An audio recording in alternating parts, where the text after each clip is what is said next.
ତମେ ଥିଲ ଆମେ ଥିଲୁ ବା ବହୁତ ଥିଲା ସୁଲୁ ସୁଲୁ ହାନି ଲାଭ ବୁଝୁଥିଲ ମନ ହଉଥିଲା କୁଲୁ କୁଲୁ।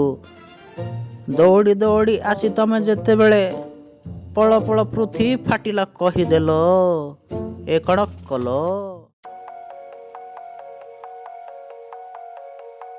ହେ ପ୍ରଭୁ କେବେ ଦବୁ? ଏଇଆ କ'ଣ ତମ ଲୀଳା? ଚାଲି ଚାଲି ହାତ ଗୋଡ଼ ସବୁ ବିନ୍ଧିଲାଣି, ତଥାପି ଶିକାର ଗୋଟେ ମିଳିଲାନି। କ'ଣ କରିବି କିଛି ବୁଝି ପାରୁନି। ଯାଏଁ ଦେଖେ ଆଗରେ କିଛି ଯଦି ମିଳିଯିବ। ଆରେ ଭାଇ କ'ଣ ଖବର? ଏତେ ଦୁର୍ବଳ ଦେଖାଯାଉଛ। ଆଉ ଚାଲ ମୁଁ ତମ ଦୁଃଖ ଦୂର କରିବା ପାଇଁ ଗୋଟେ ସାୟରୀ କହୁଛି, ମନ ଦେଇକି ଶୁଣିବ ହେଲା। ସାପ ଗଲା ନାଳେ ନାଳେ, ସାପ ଗଲା ନାଳେ ନାଳେ, ତୁମ କଥା ମନେ ପଡ଼େ ଖାଇଲା ବେଳେ। ଡାଳ ପଡ଼ିଯାଏ ତଳେ, ମୋର ଡାଳ ପତ୍ର ବି ଚଳେ, ତମ ନା ଖାଇଲେ ମୋର ବାଳେ। ଏଇ ମୋତେ ରଗାନା କହୁଛି, ବୁଝିଲୁ? ମୁଁ ଆଜି ବହୁତ ରାଗିକି ଅଛି। ମୋ ମୁଣ୍ଡ ଟେନସନ୍ ହେଇଗଲାଣି, ମୋ ମୁଣ୍ଡ ଟିଣ ହେଇଗଲାଣି। ମୁଁ ଫୁଲ୍ ଟେନସନ୍ରେ ଅଛି। ଆହୁରି ରଗେଇବୁ ଯଦି ତତେ ବି ଛାଡ଼ିବିନି, ମାରିକି ତ ମାଂସକୁ ଖାଇଯିବି, ବୁଝିଲୁ? ମୁଣ୍ଡରେ କିଛି ପଶୁଛି ନା ନାଇଁ ବା? କ'ଣ କହିଲ? ମୋତେ ଖାଇବ? ଆଉ କ'ଣ ଗେଲ ଲାଗିଛି ନା କ'ଣ? ଆଉ ମୋତେ ଦେଖିଲେ ଯାହାର ପଛପଟେ ଧୂଆଁ ବାହାରି ରକେଟ୍ ଉଡ଼ିଲା ଭଳିଆ ଉଡ଼ିକି ପଳାଏ, ସେ ଆଜି ପୁଣି କହୁଛି ମୋତେ ଖାଇବ। ଯାରେ ପୁଅ ଯା, ଆଉ କାହାକୁ ଏ ଫାଲତୁ କଥା ସବୁ କହିବୁ, ବୁଝିଲୁ? ଆଉ ମୋତେ ସବୁ ତ ବିଲକୁଲ ଭଲ ଲାଗେନି। ମୋତେ ଖାଇବ ନାହିଁ। ଓହୋ, ଆଉ ସମ୍ଭାଳି ହେବନି। ଏ ହାତୀ ପାଖରୁ ଆଉ ଏତେ ପ୍ରଶଂସା ଶୁଣି ହେବନି। ଯାଏଁ ଯାଏଁ ଏ ଜାଗାରୁ ଶୀଘ୍ର ପଳାଏ, ନହେଲେ ଭୋକରେ ଏଇଠି ମରିଯିବି।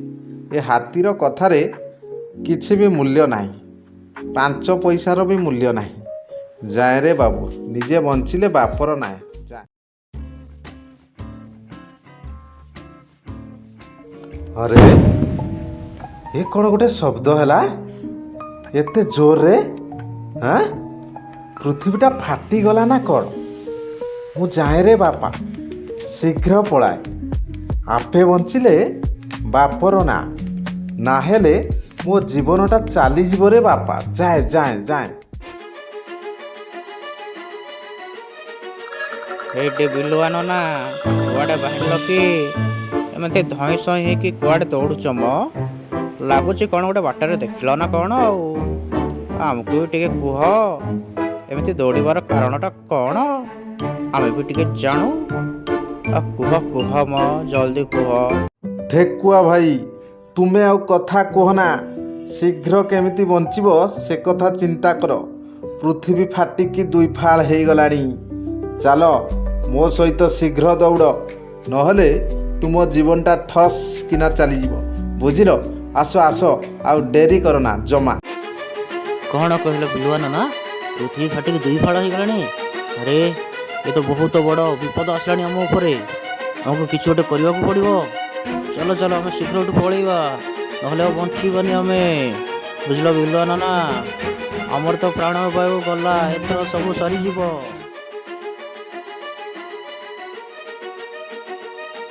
ଆରେ ତୁମେ ଦୁହେଁ କୁଆଡ଼େ ଯାଉଛ? ଏତେ ବ୍ୟସ୍ତ ଥିଲା ଭଳି ଲାଗୁଛ। ଏତେ ତରତର କାହିଁକି? କ'ଣ ହେଇଛି କି? ମୋତେ ବି ଟିକେ କୁହ। କହୁନ, ପ୍ରକୃତିରେ ଘଟଣା କ'ଣ? ମୁଁ ବି ଟିକେ ଶୁଣିବି। କୁହ କୁହ, ଡେରି ନକରି କୁହ ଶୀଘ୍ର। ନା, ପଳା ପଳା, ପୃଥିବୀ ଫାଟିଲା। ବଞ୍ଚିବାର ଅଛି ତ ଆମ ସାଥିରେ ଆସ, ନହେଲେ ମରିବ। ତୁମେ ବି ମରିବ, ତୁମ ପତ୍ନୀ ବି ମରିବ, ସବୁ ମରିବ। ଚାଲ ଚାଲ, ଆଉ ଡେରି କରନା। ବଞ୍ଚିବାର ଅଛି ଯଦି ଏ ସ୍ଥାନକୁ ପରିତ୍ୟାଗ କର, ଶୀଘ୍ର ଆସ।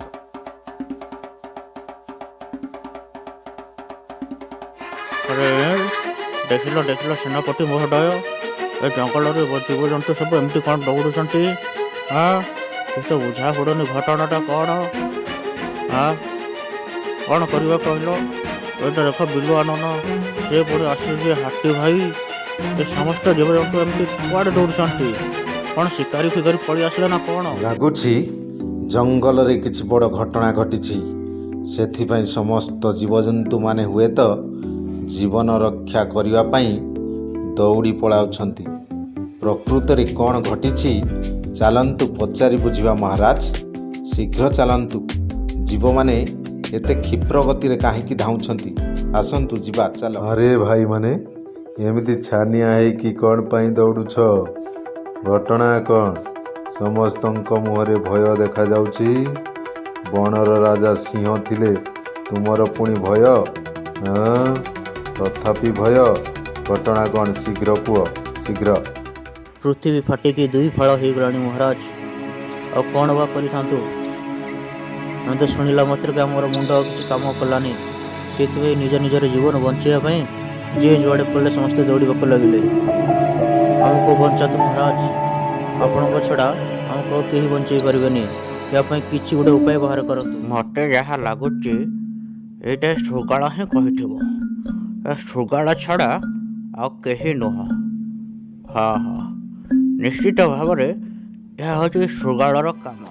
ହଉ ଚାଲ ସମସ୍ତେ ଆମେ ଦେଖିବାକୁ ଯିବା ପୃଥିବୀଟା କେଉଁଠୁ ଦୁଇ ଫାଳ ହେଇଛି। ଆଉ ଏ ଶୃଗାଳକୁ ବାନ୍ଧିକି ଧର, ଜମାରୁ ତାକୁ କେହି ଛାଡ଼ନି ହେଲା। ସେ ସ୍ଥାନକୁ ନେଇକି ଆମକୁ ଚାଲୁ ଯେଉଁଠି ପୃଥିବୀ ଦୁଇ ଫାଳ ହେବାର ସେ ଦେଖିଥିଲା। ଚାଲ।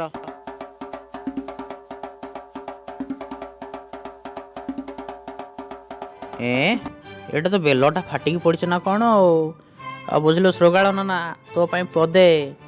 ତମେ ଥିଲ, ଆମେ ଥିଲୁ, ବା ବହୁତ ଥିଲା ସୁଲୁ ସୁଲୁ। ହାନି ଲାଭ ବୁଝୁଥିଲ, ମନ ହଉଥିଲା କୁଲୁ କୁଲୁ। ଦୌଡ଼ି ଦୌଡ଼ି ଆସି ତମେ ଯେତେବେଳେ ପଳ ପଳ ପୃଥିବୀ ଫାଟିଲା କହିଦେଲ। ଏ କ'ଣ କଲ? ଲଣ୍ଠନ ଦେଖେଇ ଦେଲ ରେ ଆମକୁ, ଲଣ୍ଠନ ଦେଖେଇ ଦେଲ। ଶୃଗାଳ ବୁଢ଼ା ସେ ଠକିଦେଲା। ଓହ, ଆମ ଜଙ୍ଗଲରେ ସମସ୍ତଙ୍କୁ ଲଣ୍ଠନ ଦେଖେଇ ଦେଲା। ବାପରେ।